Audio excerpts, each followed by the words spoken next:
Hello guys, তোমাদেরকে আজকে আমি কি রান্না করব, বাড়িতে কি কাজ করব সেটাই তোমাদেরকে শেয়ার করব। তো আজকে হচ্ছে এখানে হচ্ছে লঙ্কা ও কাঁচা লঙ্কা আর হচ্ছে টমেটো পেস্ট করব, তাই এখানে রেখেছি।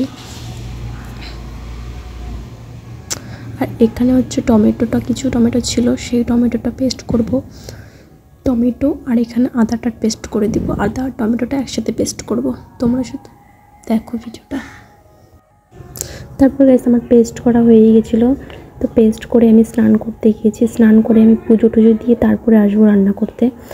তো পেস্ট করা হয়ে গেছে, টমেটো স্নান হয়ে গেছে। এখন হচ্ছে ঠাকুর পুজো দেওয়ার জন্য রেডি হয়ে গেছি। তো পুজো দেওয়া শেষ হয়ে গেছে। পুজো দেওয়ার সময় আমি ক্লিপটা নিইনি। তো এখন আমার পুজো দেওয়া কমপ্লিট। আলু ভাজা করতে হলুদ দিয়ে লবণ দিয়ে মাখিয়ে নিয়েছি। আলুটা ভাজা করে রাখুন। তেল দিয়েছি, তেজপাতা, জিরে, তারপর দিয়ে দিলাম রসুন থেতো করে রেখেছিলাম। রসুন থেতো করে দিয়ে দিয়েছি। রসুন থেতোটা হালকা হালকা ভেজে নেব।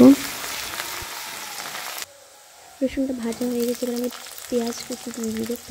পেঁয়াজটা হালকা ভাজবো, ভেজে তারপরে হচ্ছে মশলা দিয়ে দিব। তারপরে দিয়ে দিলাম আস্তা রসুন রেখেছিলাম। তো আমার চিকেনের মাংস যে রসুনটা থাকে, আস্তা রসুনটা আমার করতে খুব ভালো লাগে, তাই আমি দিয়েছিলাম। তো আমার পেঁয়াজ কুচিটা ভাজা হয়ে গেছে। তারপর দিয়ে দিলাম লঙ্কা আর টমেটো পেস্ট করে রেখেছিলাম, সেটা দিয়েছি। তারপরে দিলাম টমেটো ও আদা পেস্ট করা ছিল, ওটা দিয়েছি।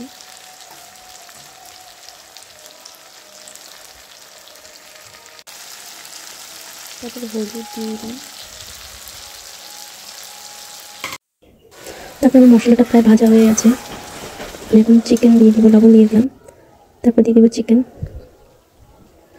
মশলা আমার হয়ে গেছিলো, তো এখন জিরের গুঁড়োটা দিয়ে দিলাম। মশলাটা কষানো হয়ে গেছে, এবার আমি চিকেন দিয়ে দিব। চিকেন দিয়ে দিয়েছি। তো তোমরা ভিডিওটা দেখো, আমি তোমাদেরকে শেখাচ্ছি না, আমি কীভাবে রান্না করি আমি তোমাদেরকে সেটাই দেখাচ্ছি। তারপর দিয়ে দিলাম মিট মশলাটা দিলাম। আর আমি তো শুকনো লঙ্কা গুঁড়ো দিইনি, কাঁচা লঙ্কা দিয়েছিলাম। তো একটু রং করার জন্য হালকা মিট মশলা দিয়ে দিয়েছি। তোমার কষানো হয়ে গেছে, এবার দিয়ে দিব ঝোল। তো ঝোল দেওয়ার ক্লিপটা আমি তোমাদের তুলতে পারিনি, তো ঝোলটা দেওয়াটা হয়নি। তারপর ঝোল দিয়ে গরম মশলা দিয়ে আমি নামিয়ে ফেলেছিলাম। আজকে আমি কী রান্না করেছি তোমাদেরকে সেটাই দেখাবো।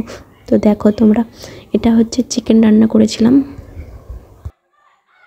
তারপর ঠাম্মা এসে হচ্ছে লাউ পাতা রসুন দিয়ে বাটা করেছিল, সেটা আমাদেরকে দিয়ে গেছিলো। এটা চিংড়ি মাছ বাটা করেছিলাম রসুন দিয়ে। আর মাটন রান্না হচ্ছে বাবা করেছিল, কারণ আমি তো মাটন খাই না। তো মাটনের গন্ধটা আমার ভালো লাগে না, তাই মাটনটা বাবা রান্না করেছিল। তো আমার এখানে রান্না কমপ্লিট। আর আমাদের ঘরের জানলার সামনে এই ফুল গাছটা আমার খুব ভালো লাগে। ফুলটা আমার খুব ভালো লাগে। তোমরা বলো তো গাইস, এই ফুলটা কি ফুল গাছ? কমেন্টে জানাও তোমরা কি ফুল গাছ এটা। তোমার যদি ভিডিওটা ভালো লেগে থাকে, like, comment, share and subscribe.